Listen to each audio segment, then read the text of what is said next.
সাকিব নামের এক কিশোর ছিল, বয়স মাত্র 15। খুব শান্ত, ভদ্র আর পরিশ্রমী। কিন্তু তার জীবনে ছিল অনেক কষ্ট। বাবা খুব অসুস্থ, তার মা মানুষের বাসায় কাজ করে জীবিকা নির্বাহ করত। সাকিব পড়াশোনা খুব ভালোবাসে। স্কুল থেকে ফিরে অন্য বাচ্চারা খেললে সে একটি ছোট চায়ের দোকানে কাজ করত, কারণ ঘরে ওষুধ কিনতে টাকা দরকার।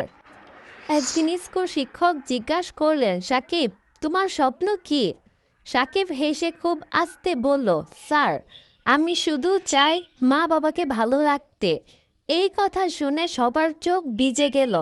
বছরের শেষে ফল প্রকাশ হলো। সাকিবের রাতে বাড়ি গিয়ে মাকে ফল দেখালো।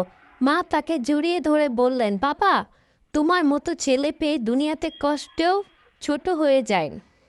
সেই রাতে সাকিব আকাশের দিকে তাকিয়ে ভাবল, কষ্ট থাকলেও স্বপ্ন কখনো মরবে না। ইচ্ছে থাকলে তোমাকে